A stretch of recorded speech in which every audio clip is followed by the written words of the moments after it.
Picture this. It's 1978. International Harvester is pulling in $8.4 billion in a single year. Their red tractors are on every farm from Iowa to Texas. Their trucks are on every highway in America. Over 100,000 employees. By every measure, untouchable. 6 years later, gone. Not struggling, not going through changes, gone. The agricultural division, built on the genius of Cyrus McCormick, sold off like a garage sale. The name? Handed to a competitor. The workers? Out on the street. And the man who lit the fuse? He walked into Harvard Business School, looked the room dead in the eye and said, "I rate myself superb." This is not a story about bad luck. This is a story about arrogance. About a 150-year empire that forgot where it came from. A company that survived the Civil War, 2 world wars, and the Great Depression.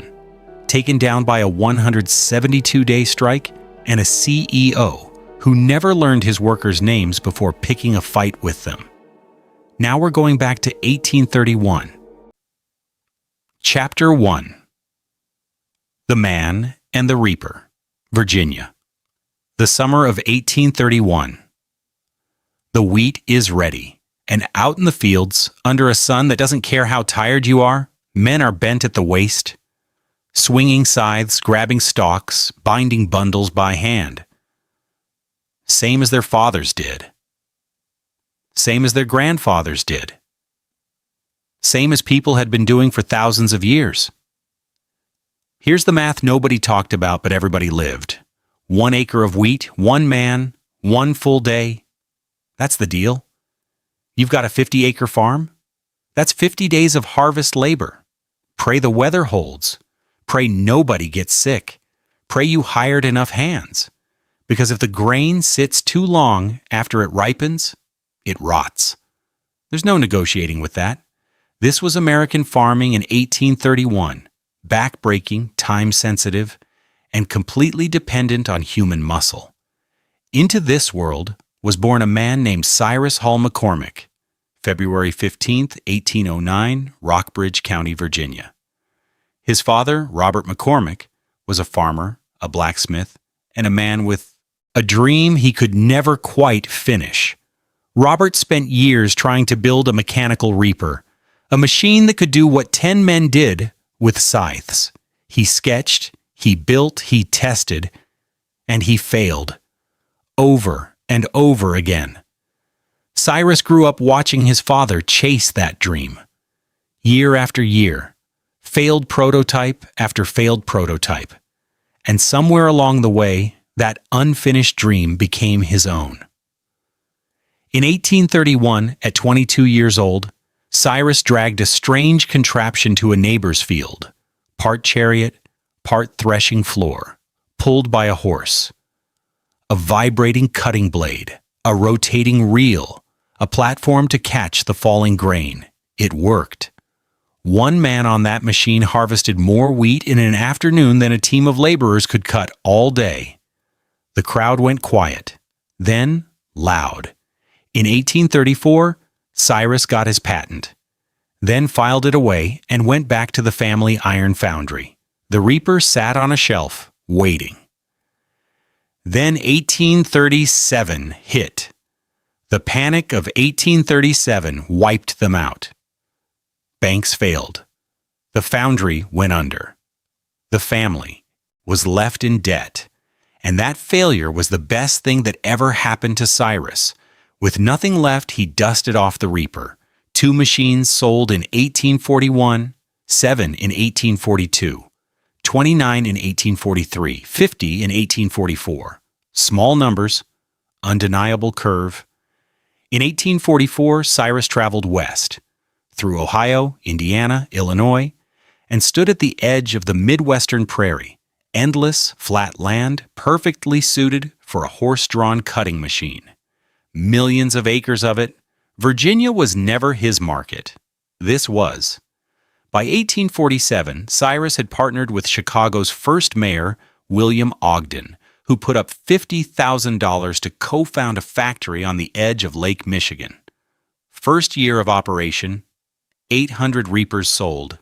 The year after, more. And within a few years, Cyrus bought Ogden out entirely. But what truly separated Cyrus McCormick from every other inventor of his era wasn't the machine itself. It was what he built around the machine. He built a dealer network, over 10,000 agents, who didn't just sell reapers. They stocked parts, repaired machines in the field, offered written warranties, and by 1851 sold on installment credit so farmers could pay after harvest. He used the railroads to reach territories no salesman could cover on horseback. Cyrus Hall McCormick didn't just invent a reaper, he invented the American way of selling one. And in doing so, he planted something far larger than any machine shop in Chicago. He just didn't know yet how big it would grow, or how hard it would eventually fall. Chapter 2. The Factory City. Chicago, October 8, 1871. The fire started in a barn on the west side. 36 hours later, it had burned through 3.5 square miles of the city. 18,000 buildings. 100,000 people left homeless. And somewhere in the middle of that inferno, the McCormick factory gone. Most men would have looked at the ash and walked away. Cyrus McCormick looked at the ash and saw a blueprint. He and his younger brother Leander didn't just rebuild, they redesigned from scratch. With the kind of ambition you only get when you've already lost everything once and survived it. The new facility wasn't a factory, it was a statement. The press started calling it McCormick City. And the name wasn't an exaggeration. 230 acres. The main production building alone was 10 times the size of what the fire had destroyed. But size was only part of it. What made McCormick City dangerous was what happened inside those walls. The McCormicks ran their own iron foundry, their own sawmill, their own twine mill, the largest twine operation in the world at its peak, and manufactured their own bolts, nuts, and components. Every step of production under one roof. What business schools today call vertical integration. It wasn't just efficiency, it was armor. When supply chains tightened, McCormick shrugged. Their competitors scrambled for the same suppliers. McCormick had already cut them out. By 1884, when Cyrus Hall McCormick died at 75, McCormick City employed 1,400 workers and was producing at a pace that would have seemed impossible just 20 years earlier. Output between 1880 and 1884 nearly tripled. By 1891, it had reached 4 times the 1880 level. His widow, 26 years younger than him, and his son Cyrus Jr. took the reins and kept pushing. They had inherited not just a factory, but a machine built to grow. But they weren't alone on the field anymore. On the north side of Chicago, a different kind of businessman had been quietly building something just as serious. William Deering wasn't an inventor. He didn't have Cyrus McCormick's origin story. What he had was sharper instincts for competition and zero sentimentality about how to use them. Deering entered the business in 1870 and immediately started chipping away. He didn't try to out-invent McCormick.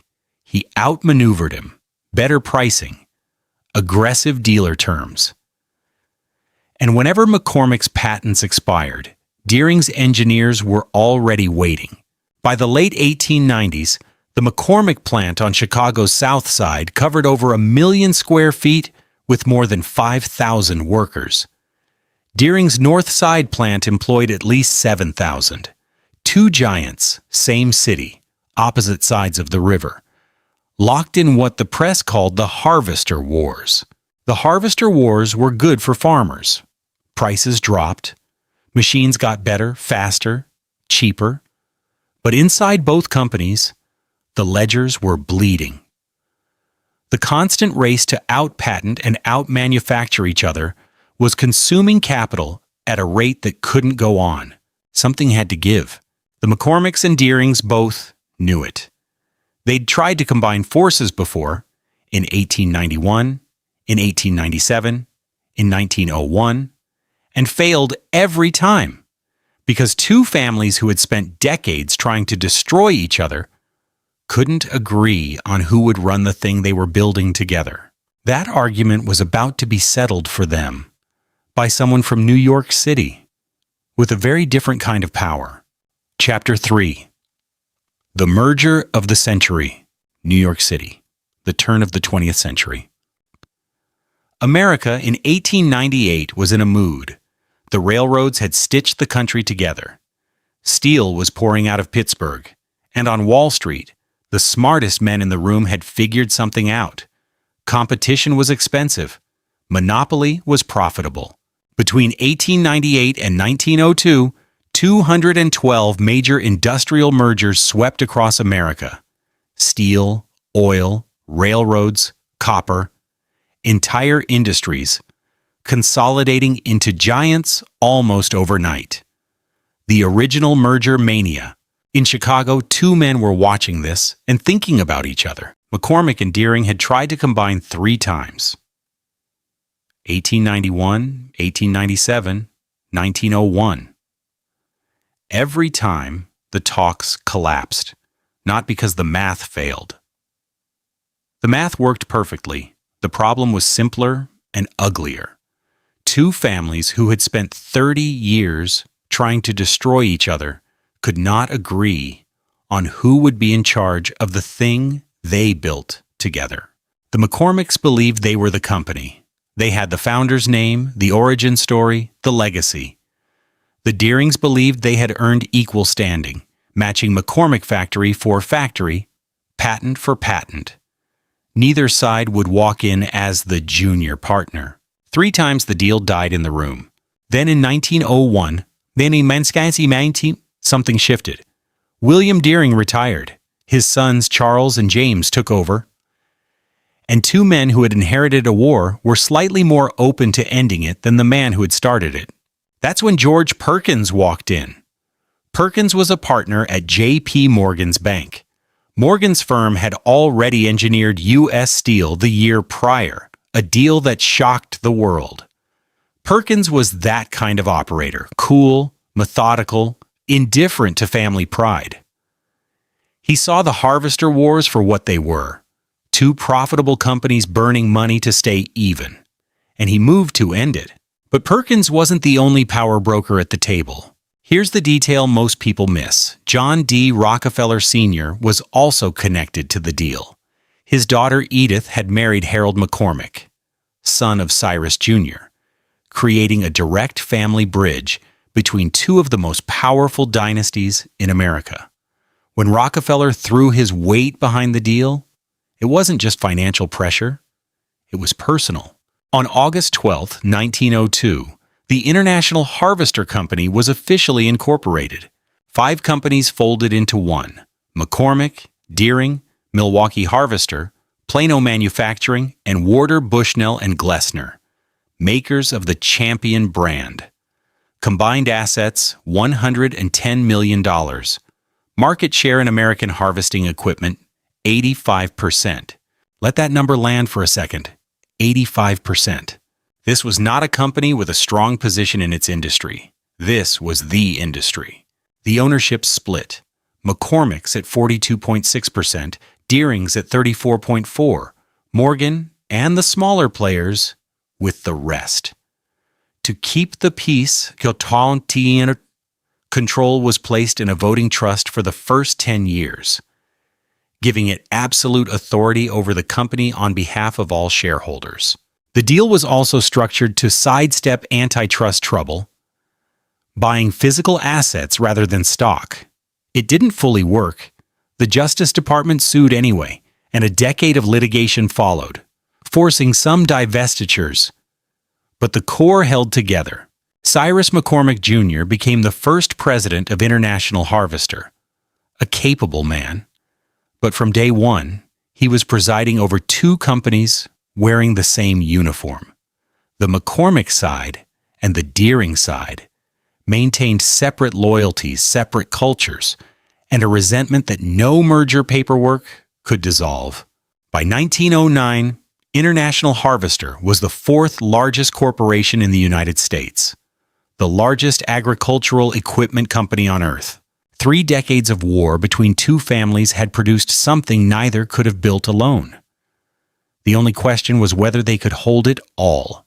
It would take another 70 more years, and when it finally did, nobody was ready. Chapter 4. The Red Empire. If you grew up in rural America anytime between the 1920s and the 1970s, you know the color. Not just red, a specific red. International red. The particular shade that International Harvester painted every tractor, every combine, every piece of equipment that rolled out of their factories.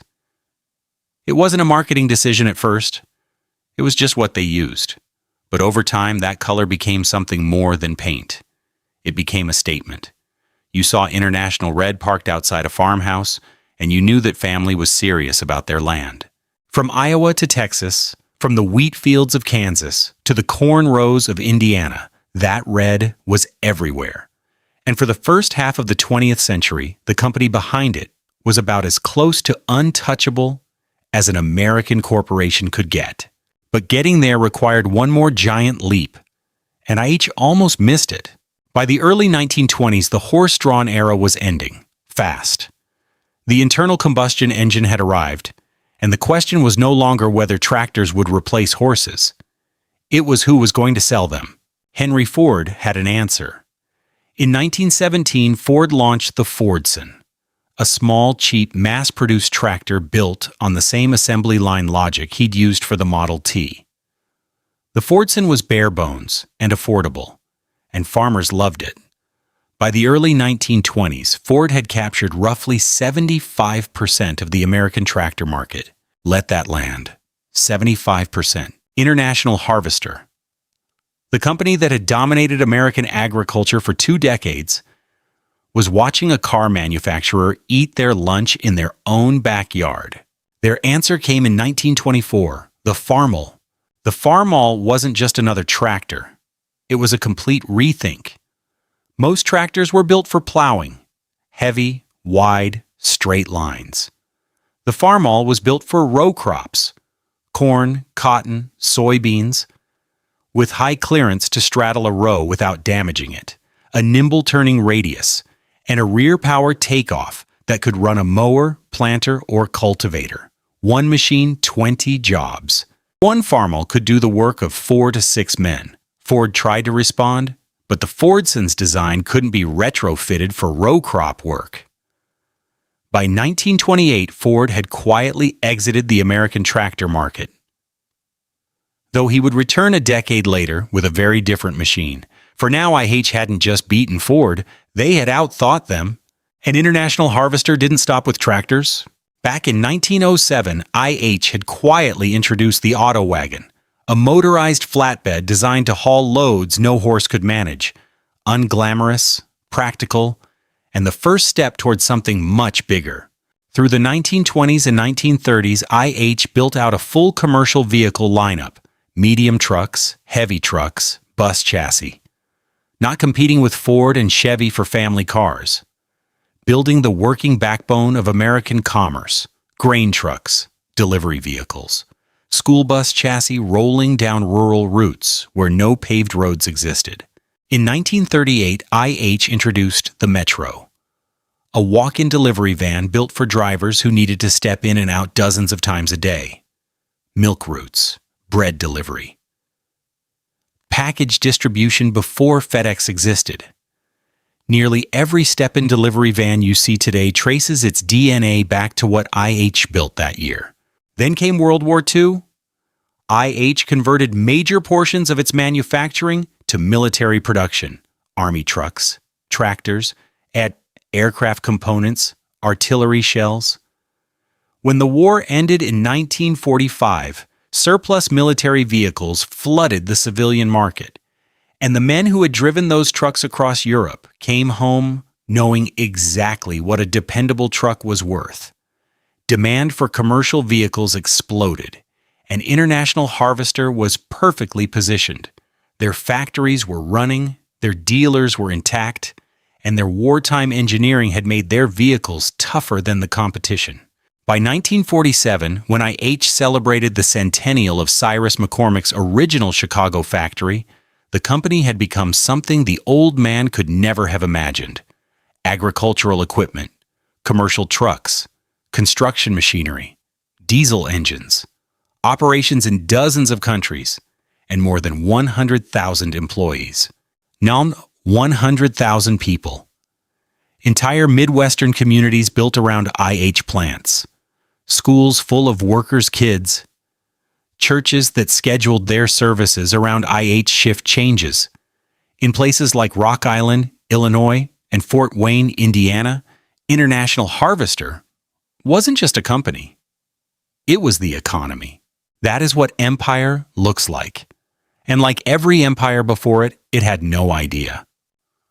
Chapter 5. The Scout and the Open Road.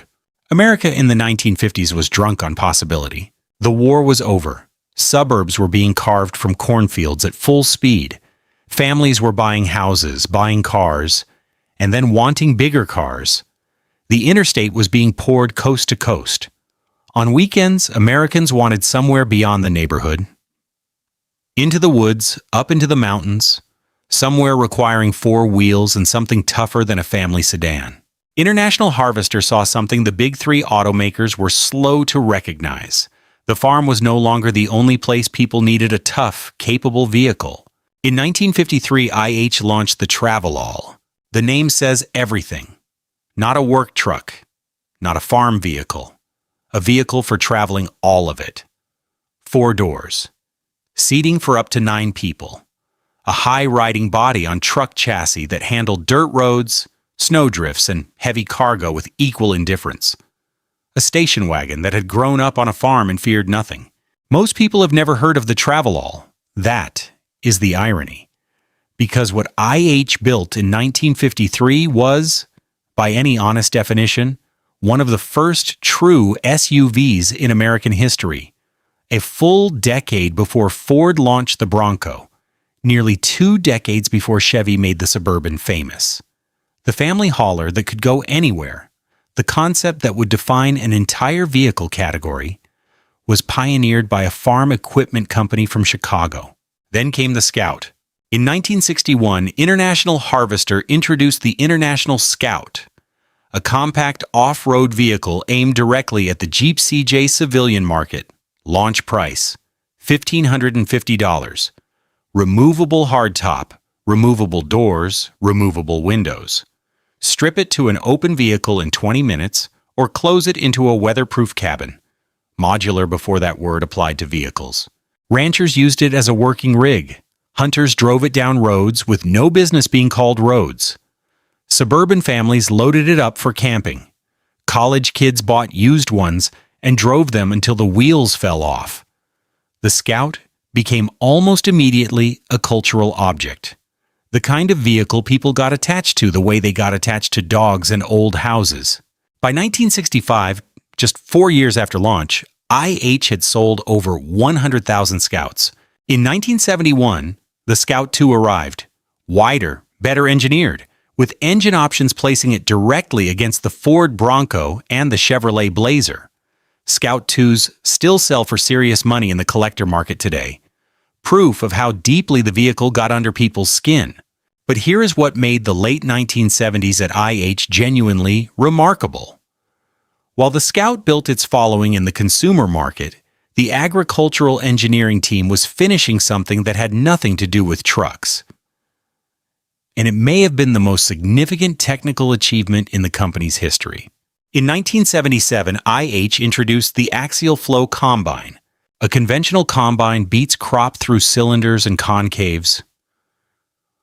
Aggressive threshing that separates grain from stalk but damages grain, generates high losses, and creates constant mechanical failures. Farmers had lived with those limitations for decades. The Axial-Flow replaced the entire system with a single large rotor running lengthwise through the machine. Crop fed in at the front and spiraled rearward. The result was gentler, faster, more complete. Grain loss dropped, speed increased, quality improved. This was not incremental. It was a fundamental rethinking. The product of more than a decade of engineering that refused to accept conventional design as sufficient. When it hit the market, it reset the standard for the entire industry. Competitors spent years trying to catch up. That same year, IH launched the S-Series truck line, replacing the Lodestar and Fleetstar with a single platform covering Class 5 through Class 8. The most complete commercial truck portfolio in IH history, in production for nearly 30 years. Look at what International Harvester had in 1977. A beloved off-road vehicle with a devoted following. A combine that just redefined its industry, the broadest truck lineup in company history. On paper, this is exactly what a great company looks like at the top of its game. What nobody inside those buildings understood was that the fuse had already been lit, and it was burning faster than any of them knew. Chapter 6. The Man from Xerox. By the mid-1970s, International Harvester had a problem that its revenue numbers were hiding. On the surface, everything looked strong. The company was generating billions of dollars a year. Their products were selling. Their factories were running. By any casual read of the balance sheet, IH was a healthy American industrial giant.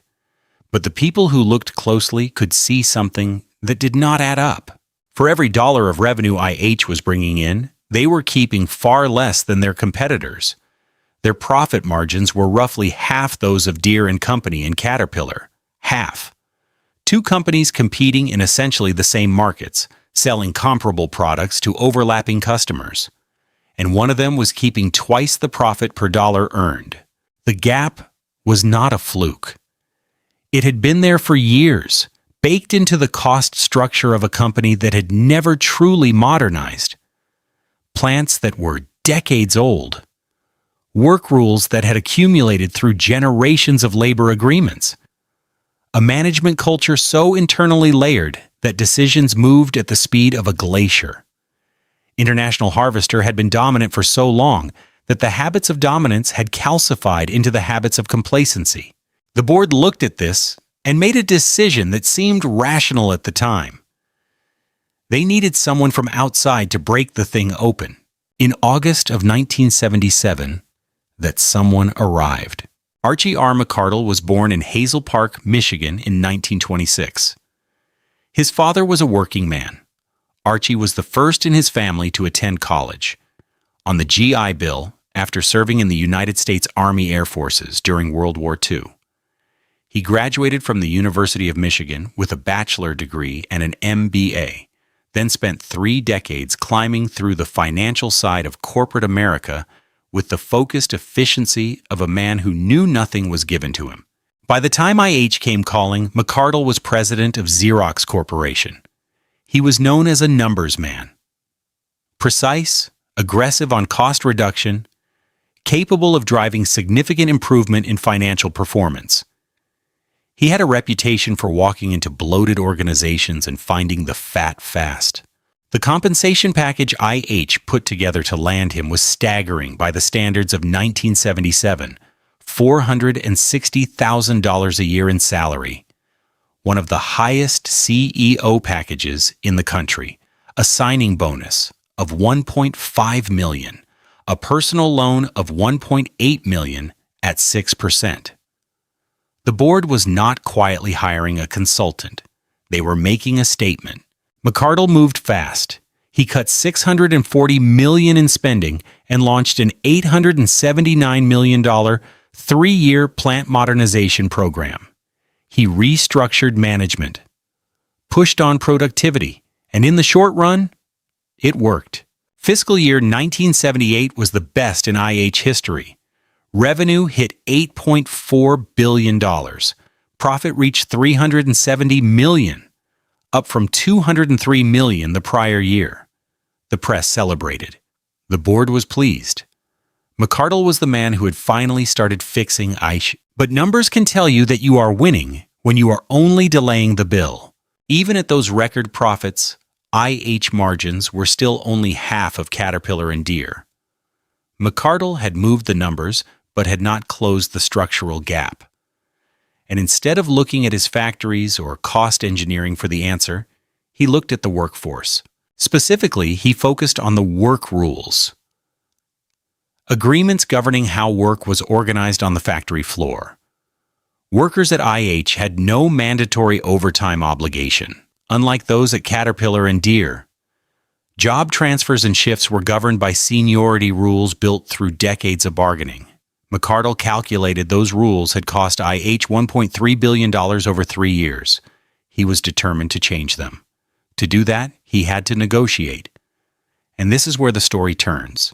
McCardle fired 11,000 of the company's 15,000 mid- and upper-level managers, people he believed were too comfortable, too close to the union culture. What he actually did was gut the company's institutional memory in one move. The managers who understood the workforce, who knew union leaders personally, who had spent careers learning when to push and when to hold, gone.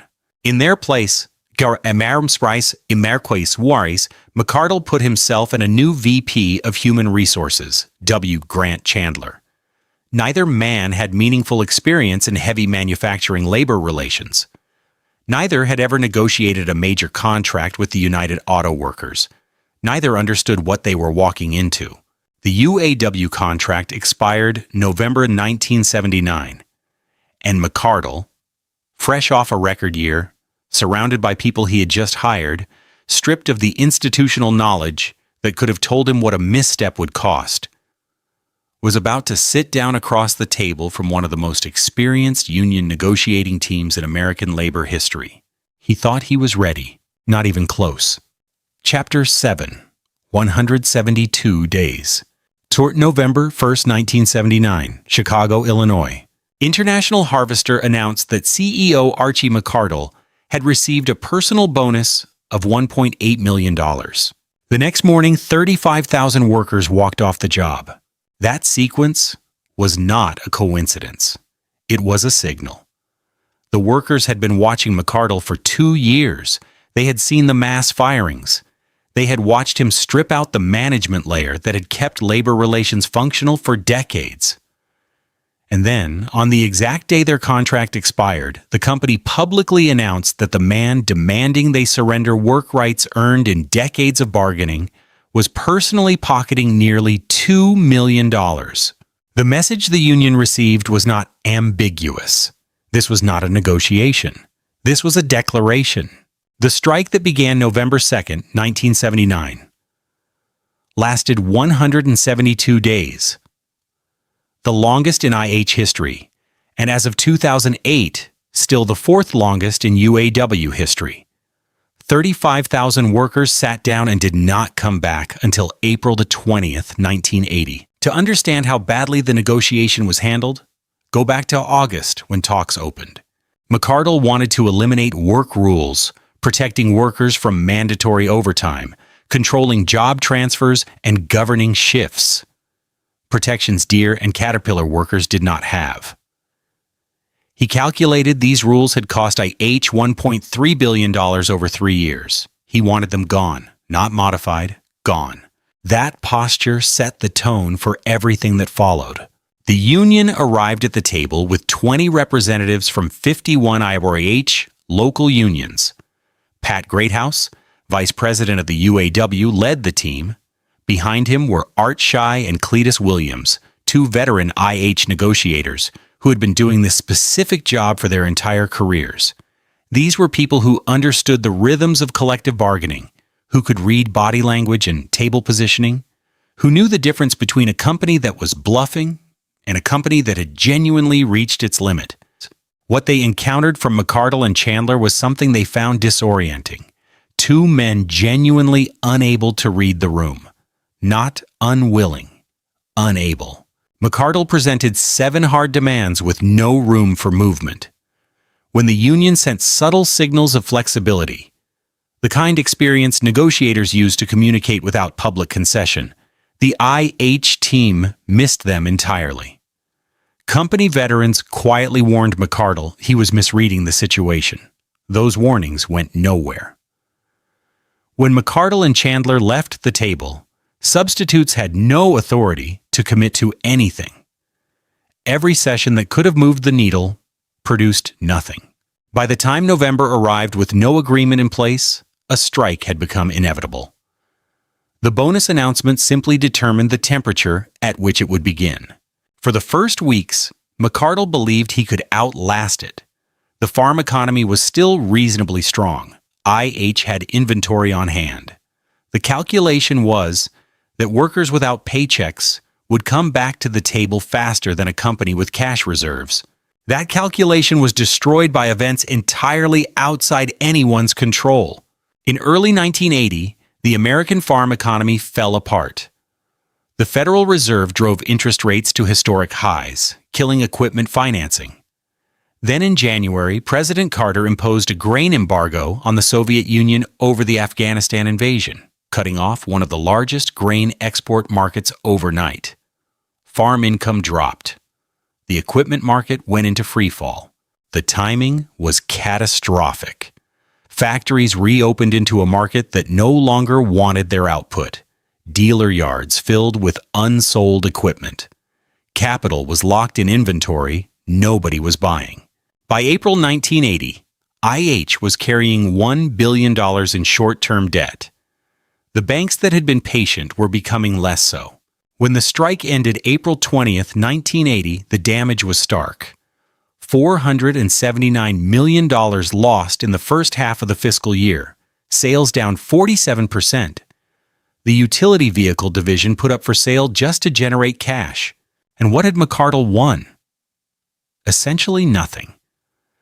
The UAW retained virtually every work rule he had gone to war over. 172 days. Nearly $500 million. The goodwill of an entire workforce permanently destroyed. For zero concessions. Fiscal year 1980 ended with a loss of $397 million. The largest annual loss outside the auto industry in American history at that time. The first quarter of 1981 added another $96.4 million to the damage. For the first time in 71 consecutive years, International Harvester did not pay a dividend to its shareholders. 71 years. Through 2 world wars, the Great Depression, multiple recessions, and every agricultural crisis of the 20th century, IH had always paid its dividend. That streak ended in 1980, and everyone who understood what it meant knew. This was not a company dealing with a bad year. This was a company fighting for its life. And the man responsible had already started looking for someone else to blame. Chapter 8, From $8 billion to Ruin. The hole International Harvester was in after the strike was not the kind of hole you climb out of with a good quarter. By early 1981, the company was defaulting on short-term loans. In March of that year, IH's management did something that would have been unthinkable for a company of its stature just 3 years earlier. They went to their creditors, 225 banks in total, and asked for 3 more years to repay nearly $5 billion in debt. Think about what that looks like. One of the oldest industrial companies in America, backbone of American agriculture for 80 years, sitting across from 225 banks saying, "We cannot pay on schedule. Give us more time." In December 1981, IH reached an agreement with 200 of those banks to restructure $4.15 billion in debt, a lifeline, and a public announcement to every customer, dealer, competitor, and employee that IH was in serious structural trouble. Meanwhile, McCardle was still running the company. In November 1981, with the company hemorrhaging cash, McCardle went back to the UAW and asked for $100 million in wage and benefit concessions. The union, which had watched the company lose billions, was not inclined to volunteer sacrifice. Then in January 1982, the UAW formally rejected McCardle's request. The reason they gave was not complicated. Just weeks before asking workers to accept cuts, the company had paid $6 million in bonuses to salaried employees. The workers had watched management reward itself during a crisis, and were now being asked to shoulder the cost of that same crisis. The union's position was predictable. Their answer was no. The irony was total. McCardle had demanded concessions in 1979, triggered a strike costing $500 million, won nothing, and was now asking the same union for help after making the same political mistake twice. In March 1982, the UAW reopened talks. 2 years to the day after the 1979 strike ended, both sides agreed on a deal saving $200 million over 3 years. Real concessions, arriving 2 years, $2 billion, and one ruined workforce relationship too late. On May 3, 1982, Archie McCardle was removed from his position at International Harvester. The board, pushed hard by the company's creditor banks who had lost patience, convened a meeting and acted. McCardle later told people he had resigned. The press, the board members, and industry observers all described it as a firing. Time magazine summarized the general view simply. The real question, they wrote, was why it had taken so long. 6 months later, McCardle addressed a room at Harvard Business School. 2 regrets: his compensation controversy and not knowing the workers before the strike. Asked to grade himself, he did not hesitate. "Superb," he said. The combined losses for 1980, 1981, and 1982 came to $2.4 billion. The largest 3-year loss recorded by any American company in history at that point. Not the auto industry, not the airlines, not the steel companies being gutted by foreign competition, International Harvester. The company that started as a one-man operation in a Virginia field and had employed 100,000 Americans at its peak had lost $2.4 billion in 36 months. In June 1982, the board brought in Louis W. Menck, former CEO of Burlington Northern Railroad, as chairman. Methodical, practical, with no interest in defending his predecessor, Menck began a 20-month restructuring. Real cuts, real asset sales, a genuine attempt to stabilize what remained. The first major sale was Payline, IH's construction equipment division. Sold to Dresser Industries in 1982. A business built over decades, sold for the cash to keep the lights on. While IH was dismantling itself, the broader farm economy was completing a collapse that would have damaged even a healthy company. Midwest land values, inflated by cheap credit, through the 1970s fell sharply. Farmers who had borrowed against those values found themselves underwater. Refinancing was impossible at historic interest rates. Farm bankruptcies climbed. Equipment purchases stopped. Deere and Company, the company IH had outmaneuvered for 50 years, navigated all of this in far better shape than anyone at IH could manage. They had not triggered a catastrophic strike. They had not loaded themselves with $5 billion in debt. Their profit margins had always been healthier. When the crisis hit, Deere had more room to absorb the losses. They were hurting. International Harvester was dying. The end, for the agricultural business anyway, came on November the 26th, 1984. On that date, International Harvester signed the agreement to sell its entire agricultural equipment division to Tenneco Inc., the parent company of J.I. Case. The sale included not just the factories and the product lines. It included the name, the brand, the red IH logo that had been on equipment across American farmland for 80 years. Tenneco bought it all and folded it into Case to create Case YH. The division that Cyrus Hall McCormick had built from a single reaper in a Virginia field in 1831 was gone. Not reorganized, not restructured, sold to a competitor. For parts, International Harvester, the name, the identity, the reason the company had existed in the first place, now belonged to someone else. Chapter 9, The End of a Name. When you sell the part of yourself that everyone knows you for, what's left? That was the question International Harvester faced the day the Tenneco sale closed. The agricultural division, the machines, the factories, the Farmall legacy, and the International Harvester name itself now belonged to someone else. What remained was a truck company and an engine company. Good businesses, but not the thing that had made IH what it was. In May 1985, the Farmall Works plant in Rock Island, Illinois shut down its tractor lines permanently. Farmall Works had been one of the most significant manufacturing sites in American history. Tens of thousands of tractors assembled there across 50 years. Workers who had spent careers there watched the lines go dark and the tooling transfer to J.I. Case in Racine, Wisconsin. The building stood. But the thing that had made it matter was gone. In 1986, the company made it official. International Harvester Company renamed itself Navistar International Corporation.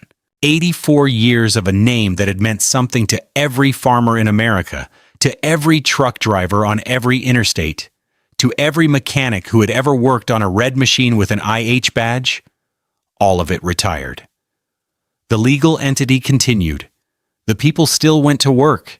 The trucks still came off the lines. But the name that J.P. Morgan's Bank and the McCormick and Deering families had forged in 1902 was done. Meanwhile, what had been sold was being absorbed and rebuilt. Tenneco merged the IH assets with J.I. Case to create Case IH, carrying the red color forward and using the IH heritage to retain farmer loyalty. Case IH is still a major brand today, operating under CNH Industrial after a 1999 merger with New Holland. The machines exist. The lineage traces back. But it is a different company operating under a different logic. The original thing is gone. The Scout was already gone. The Scout 2 had been killed by the strike. IH was developing a next-generation Scout when the 1979 walkout began. By the time the strike ended and the damage was clear, the program was quietly canceled. No money, no bandwidth, no future that included consumer vehicles. The last Scout rolled off the line in 1980. 40 years later, clean examples sell for prices that would have seemed absurd to anyone who drove one off a dealer lot in 1978. What Navistar kept was the commercial truck business. Medium and heavy trucks, bus chassis, and engines. And for a significant period, that engine business connected Navistar to one of the most recognizable vehicles in American consumer culture. From 1983 through 2010, Ford used International diesel engines in its heavy-duty pickup trucks. The relationship powered the F250 and F350 Super Duty lines for nearly 3 decades, and from 1994, the engine carried the Power Stroke name. A brand that became genuinely famous among truck enthusiasts across the country. But the partnership did not end cleanly. The 6.0-liter and 6.4-liter Power Stroke engines, introduced in the early 2000s, developed serious reliability problems in the field. Cracked EGR coolers, blown head gaskets, fuel system failures. Owners were furious. Repairs were expensive. Ford and Navistar ended up in litigation over who bore responsibility for the defects. Ford eventually walked away and developed its own 6.7-liter diesel in-house. For truck enthusiasts, the Power Stroke saga is one of the most discussed engine stories in modern pickup history. And it ended the Navistar-Ford partnership on terms neither side would have chosen. But Navistar itself was a diminished thing compared to what IH had been. The 100,000 employees were gone. The global agricultural footprint was gone. The consumer vehicles were gone. What remained was a solid but narrower industrial company operating in a competitive market without the breadth or the brand equity that had made IH genuinely powerful. The final chapter of independence came in stages. In 2016, Traton, the commercial vehicle subsidiary of Volkswagen Group, purchased a 16.6% stake in Navistar. It was a partnership positioned as strategic. Shared platforms, shared technology, better competitive position for both. In 2021, Volkswagen moved to full ownership, acquiring Navistar in a deal valued at $3.7 billion.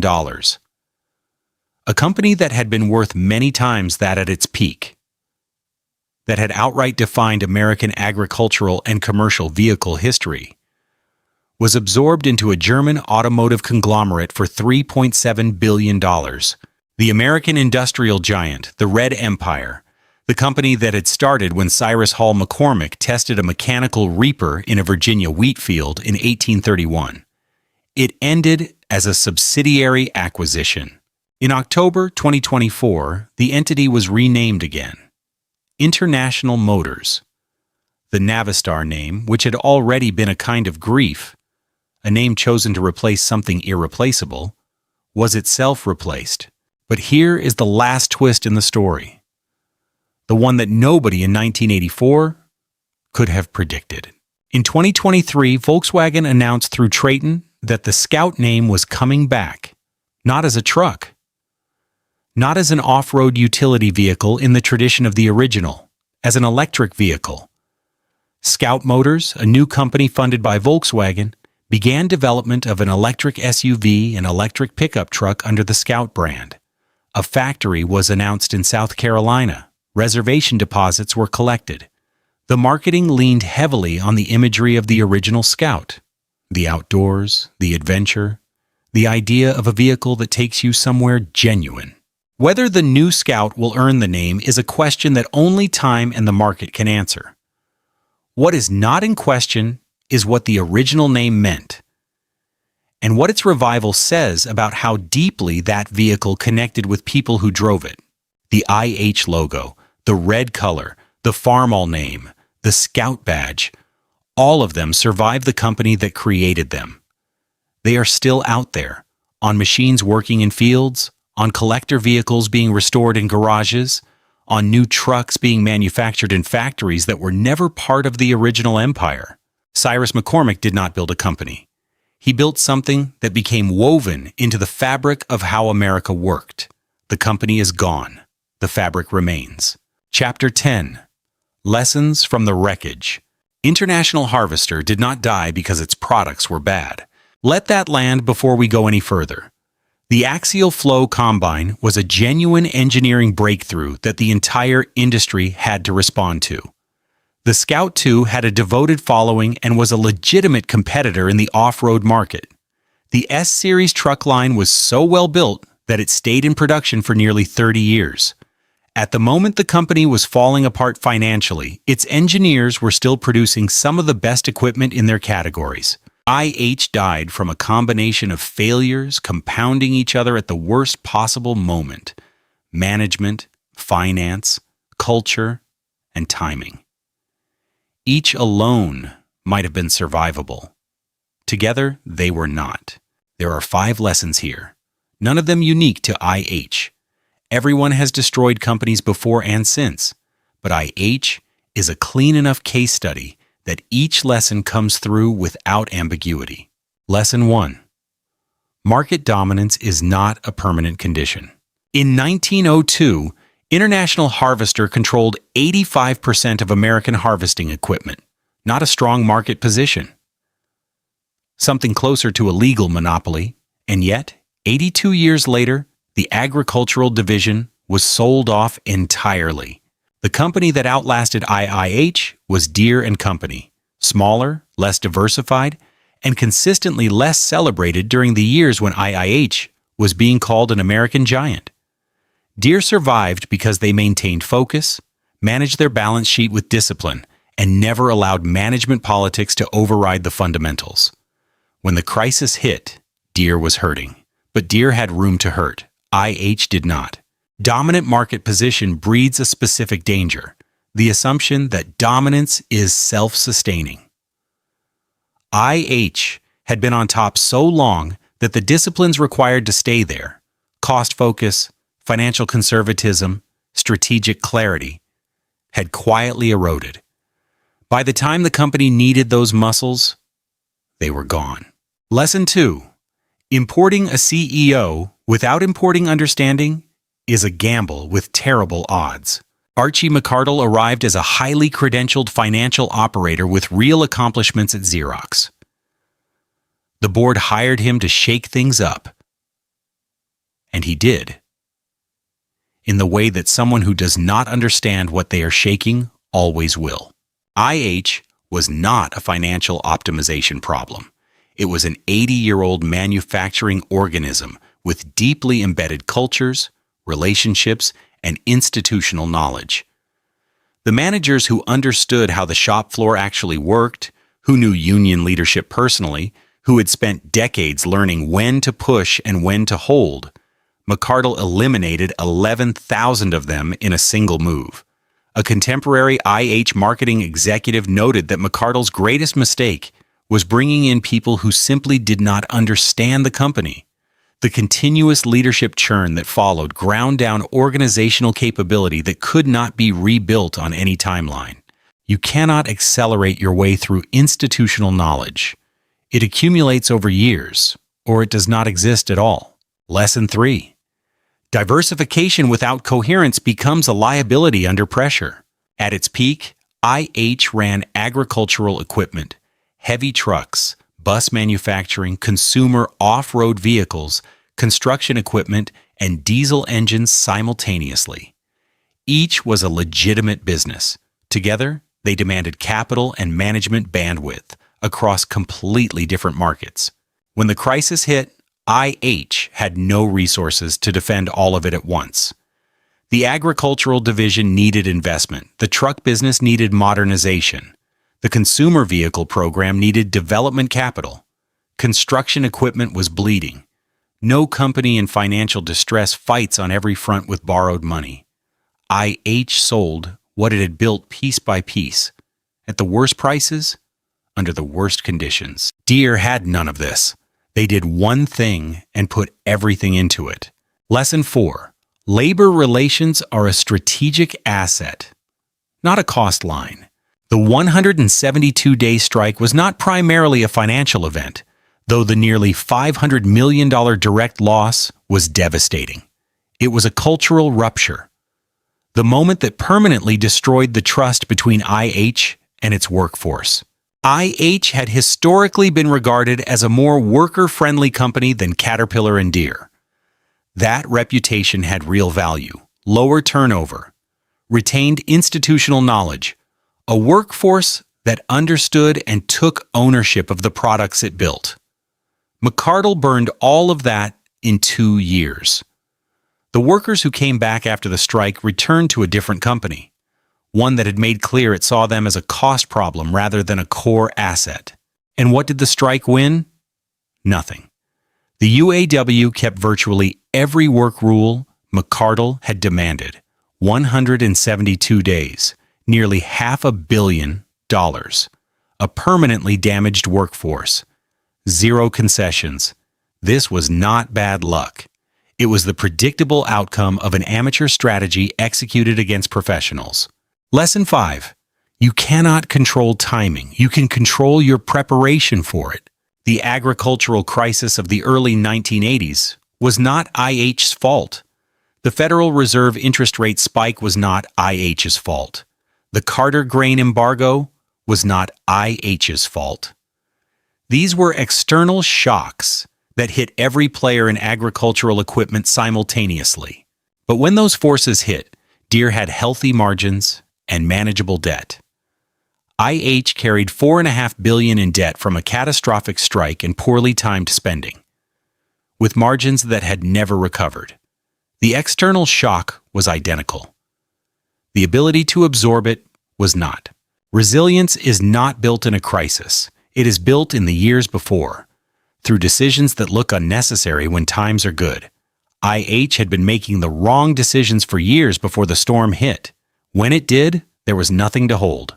There is a version of this story that ends differently. A CEO who understood manufacturing culture. Experienced negotiators at the table in 1979. A balance sheet with Deere's discipline. Change any one of those and something survives. None of them were different. And so the company that employed 100,000 Americans, that built the machines that fed the world, that began when a young man tested a reaper in a Virginia wheat field in 1831 is gone. The equipment still works in the fields. The lessons are still available to anyone willing to learn them.